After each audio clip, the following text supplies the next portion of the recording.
तो पिछले पॉडकास्ट में जैसे हमने सुना कि हम चक्र तीर्थ तक पहुंच चुके थे। चक्र तीर्थ के आगे का सफर सुनते हैं मनविंदर से। तो मनविंदर, उसके बाद आप चारों के साथ क्या हुआ, तो श्रोताओं को बताइए। हम सब पूरा 14 घंटे का सफर करने के बाद उस दिन वहां पहुंचे थे।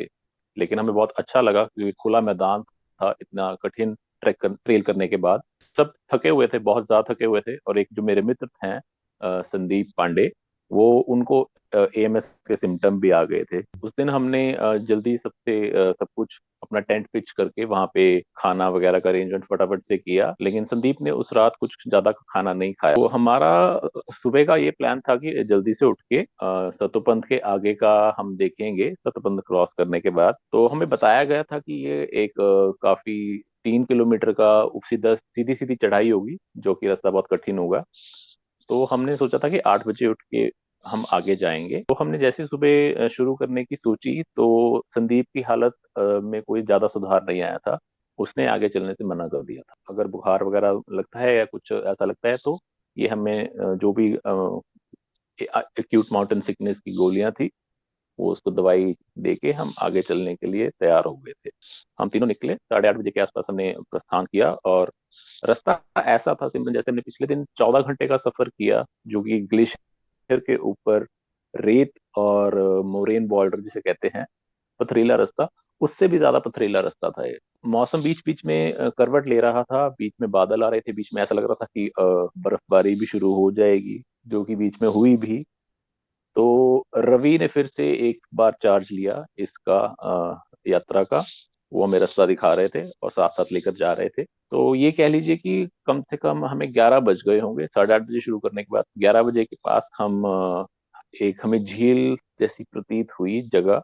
और थोड़ा आगे जाने के बाद पता लगा कि यही सतोपंथ ताल है, जिसकी यात्रा साल के मानसून के समय में होती है। वहाँ सत्यपंथ की खासियत ये है कि वहाँ पर जो भीम थे, जो दूसरे सबसे बड़े पांडव थे, उन्होंने अपने प्राण न्यौछावर किए थे। वो ताल ऐसा है जहाँ की धार्मिक मान्यता बहुत ज्यादा मानी जाती है।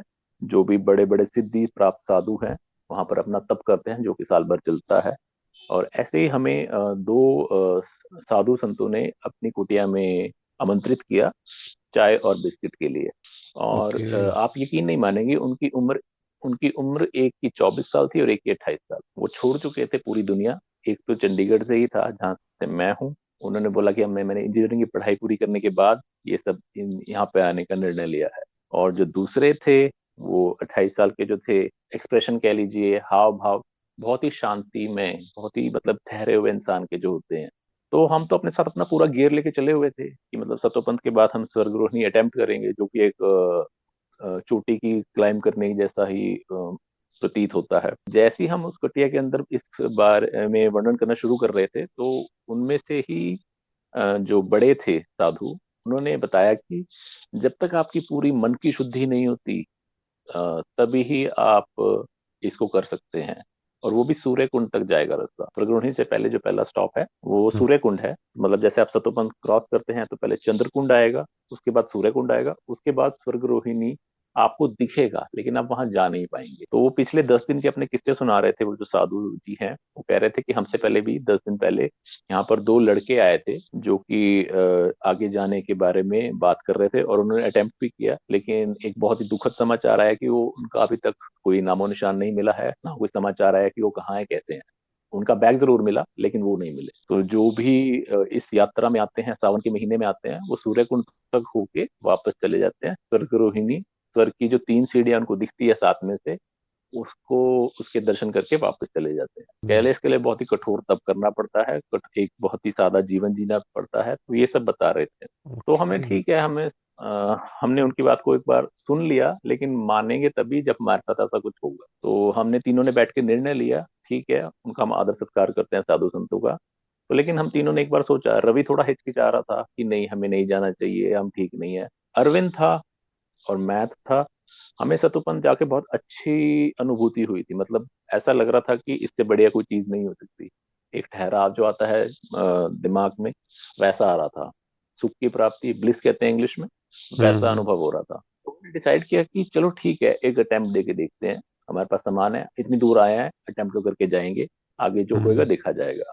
तो हमें कम से कम 1 घंटा हो गया था, हम रिज पर बैठे थे। जैसे ही चलने की तैयारी करने लगे, जैसे ही, चंद्रकुंड का रास्ता आता है, रास्ते में हम जैसे ही आगे बढ़ रहे थे तो मौसम एकदम से चेंज हो रहा। अभी हम एकदम साफ मौसम में बैठे हैं, धूप है, लेकिन हम जैसे ही 10 कदम आगे बढ़ा रहे हैं, बादल आ रहे हैं, हवा तेज चलने लग रही है। ठीक है, हमारा जो हमने रेन कोट पहना हुआ है वो बहुत बुरे तरीके से उड़ रहा है। तो हम, हवा जैसी तेज चलती है, हम वापस पीछे आ गए। हम जैसे ही पीछे आए, थोड़े कुछ सेकंड्स वेट किया, तो मौसम फिर साफ हो गया। मैंने कहा चलो ठीक है, मौसम खराब होना होगा, साफ होने का वेट करते हैं। लेकिन तभी साफ हो गया, तो हमने फिर से शुरू किया, तो फिर वैसे ही खराब हो गया। ऐसा करते करते हमें 4 बार हो गया, 10 मिनट हो गया ऐसा करते हुए। 5वीं बार में हम जैसे ही जाने लगे, तो बर्फबारी शुरू हो गई बहुत ज्यादा बुरे तरीके से। ये हमने कुछ हमें हमारे समझ से परे था कि ऐसा बार बार क्यों हो रहा है। जो हम, मेरे साथ अरविंद बैठे थे, जो हम सबसे आगे थे, हमें एक बार तो कुछ समझ नहीं आया कि ऐसा क्यों हो रहा है, और छठी बार जाने की हमारी हिम्मत भी नहीं हुई। तो जब बर्फबारी शुरू हो गई, क्योंकि हमें, हमने पीछे संदीप जो अपने मित्र हैं जो बीमार थे, उनको पीछे छोड़ा हुआ था, उनको बोला था कि हम 12-1 बजे तक आ जाएंगे। तो हम उसमें भी लेट नहीं होना चाहते थे, उनको प्रतीक्षा नहीं करवाना चाहते थे। साधुओं ने हमें पहले ही चेतावनी दी थी कि आप हम्म। इसको अभी अटेम्प्ट मत कीजिए जब तक आपका मन इसके साथ एकाग्र नहीं होता। इसकी जो जगह की महत्वता है, उसको समझिए, ढंग से आइए, फिर अगली बार अटेम्प्ट करेंगे। तब तक के लिए हम वापस चलने के लिए तैयार हैं। तो वापसी भी बहुत बर्फबारी होती रही, काफी देर तक, आधे रास्ते तक हुई। और जैसे ही हम नीचे पहुंचने लगे चक्रतीर्थ वापस, तो हमने देखा कि संदीप जो है हमारे मित्र, वो बाहर ही हैं, और वो सोए हुए हैं, और जितने भी कपड़ों के ऊपर है वो बर्फ जम चुकी है। सामान को ना देखते हुए हमने पहले संदीप जी से उनका हालचाल पूछा। वो अभी भी अच्छा महसूस नहीं कर रहे थे। उन्होंने सिर्फ एक कटोरी दाल खाई थी, उसके बाद वो कह रहे हैं मैं सो गया था अपने टेंट में जाके, बाहर जो कुछ हुआ है हमें नहीं पता, मेरे को नहीं पता। तो हमारा आज का निर्णय यही था कि आज हम वापसी कर लेंगे। हम जैसे ही चलने लगे, इस बार जो है सहस्त्रधारा दिखी हमें, जो कि एक के बाद एक 100 पानी के झरने थे। इसको हम्म। देखकर संदीप, हमारे जो मित्र हैं, जो थोड़े डाउन चल रहे थे, वो भी थोड़े से एक्साइटेड हुए। के बाद जैसे ही सहस्त्रधारा खत्म होती है, तो जो सीधा रास्ता है उसके लिए, उस पे जाने के लिए एक जो ग्लेशियर है वो क्रॉस करना पड़ता है। को आम जो ट्रैकर हैं उसको पागल ग्लेशियर बोलते हैं, क्योंकि वो एकदम ऊंचाई से शुरू होता है और एकदम सीधा ही, जैसे स्टीप स्लोप की तरह है, नीचे जाता है। तो उसके ऊपर बैलेंस बनाना स्टिक के साथ थोड़ा सा ट्रिकी रहता है। इसके बाद संदीप ने थोड़ी सी हिम्मत हार ली, क्योंकि वो बहुत ज्यादा थक गए थे बर्फ के ऊपर चलते चलते। तो ओके। पक्की बर्फ की चादर थी, उसके ऊपर चल के आना था। हम्म। तो उन्होंने ये कहा कि मुझसे ना ही चला जा रहा है, ना ही मुझसे ना सामान कैरी होगा, तो सामान के लिए हम एज इट इज, जैसे पिछली बार किया था, थोड़ी थोड़ी देर के लिए हम शेयर कर लेंगे इनका ओके। जो बैकपैक है। तो बीच में हमें से कुछ और ट्रैकर के साथ जो लोकल गाइड हैं वो दिखाई दिए। उनके साथ जो म्यूल्स होते हैं, खच्चर होते हैं, वो आ रहे थे। हम्म। तो रवि ने उनसे, एक में से बात की, क्योंकि उसको थोड़ी सी पहाड़ी लैंग्वेज भी आती है। पता नहीं वो उनके साथ कैसे सांठ की। तो 500 रुपए दे के वो कह रहे कि हम हम्म। इनको इनका सामान नीचे तक छोड़ाएंगे और इनको ठीक बिठा है। के ले जाएंगे। वो बैग लेके, और संदीप को साथ लेके खच्चर समेत नीचे के लिए प्रस्थान कर दिए। तो रवि इनके साथ साथ जा रहा था, तो मैं और अरविंद पीछे थोड़े से अकेले रह गए। जैसे कि मैंने बताया कि रवि को तो नेविगेशन थोड़ा तेज करना आता है पहाड़ों में, हमें इतना नहीं आता था उस समय। तो हम थोड़ा सा रवि से अलग हो गए, हम रास्ता भूल गए थे फिर से। तो अरविंद थोड़ा सा नेविगेट कर रहा था, थोड़ा सा मैं भी नेविगेट कर रहा था, लेकिन हम बहुत लंबे रास्ते से आ गए थे, हम एक बार फिर से खो गए थे।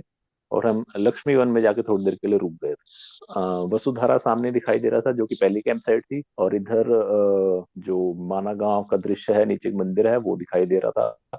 लेकिन रास्ता नहीं पता था कौन सा पकड़े। जैसे जैसे नीचे चलते गए, तो हमें बीच में शेफर्ड की गुफा दिखाई दी, गडरियों की गुफा। तो हम जैसे उसके अंदर गए, वहां पे हमें रवि मिला, और संदीप भी वहीं था। तो वो सब वहां पे थोड़ी देर के लिए रेस्ट करने के लिए रुके हुए थे। तो हमारा वहां पे सबका चारों का दोबारा मिलना हुआ। तो गडरियों ने हम्म। हमारा उस समय का खाने पीने का, जो दोपहर का भोजन था, वो अरेंज कराया। और ऐसा हम बोलते हैं कि जब आपके पास ट्रैक के कुछ सामान खाने पीने का बच जाता है, तो आप, बेटर है कि इन गडरियों को जो भी मिलते हैं दे दीजिए। तो हमने भी वही किया। और अब यहाँ से रास्ता बहुत सिंपल था। नीचे हमें आर्मी का बेस कैंप दिखाई दे गया था, उसके बाद माणा गांव था। तो हम हम्म। जैसे ही कैंप क्रॉस करके गांव की तरफ एंटर किए, हम्म। तो हमें काफी सारे श्रद्धालु दिखाई दिए, क्योंकि हम ऑफ सीजन में गए थे, यात्रा शुरू होने के लिए भी 1 महीने का समय था। और जैसे ही लोगों ने पूछा कि आप कहाँ से आ रहे हैं, हमने बोला कि हम सतोपन तक होकर आ रहे हैं, स्वर्गरोहिणी का हमने जाने का सोचा था। तो जैसे ही उनके मुंह से उन्होंने हमारे मुंह से सतोपन सुना, तो पता नहीं इस चीज को वो क्या मानते हैं श्रद्धालु, कि बहुत बड़ी बात है कि आप सतोपंथ होके आ गए। तो कुछ लोगों ने हमारे साथ तस्वीरें खिंचवाई, फोटोग्राफ्स लिए, और कुछ लोग तो इतने ज्यादा भावुक हो गए थे कि हमारे पांव छूने को आ गए थे कि आप अरे। सतोपंथ जाकर आए हैं। तो हमें बहुत अजीब भी लगा, अच्छा भी लगा, अजीब भी लगा, दोनों एक साथ अनुभूति हो रही थी। स्वर्ग रोहिणी का मान्यता ही यही है कि ह्यूमन फॉर्म में कोई वहां पे स्वर्ग तक जा सकता है, तो इसलिए बहुत बड़ा ही अरे। तीर्थ यात्रा मानी जाती है। वापसी आने के बाद हमारी लिमिट्स तो क्रॉस हुई ही, तो जो इसकी इम्पोर्टेंस थी लोगों में, लोगों से हमें पता लगी कि ये बहुत ही ये अपने आप में अनोखा ट्रैक है। बस यही था हमारा बहुत ही अविस्मरणीय, अद्भुत, अनोखा स्वर्गरोहिणी का ट्रैक, जो हम पूरा नहीं कर पाए। जो हमने चारों ने फैसला किया कि हम फिट होकर और अच्छे से इसके साथ रिलेट करके इस जगह की इम्पोर्टेंस क्या है, उसके बाद इसको अटेम्प्ट करेंगे, तो हमने माना को वहां से गुड बाय कहा। शुक्रिया मनविंदर, हमसे बात करने के लिए। सुनते रहिए ट्रेल पॉड। डाउनलोड कीजिए ट्रेल लीडर प्ले स्टोर से।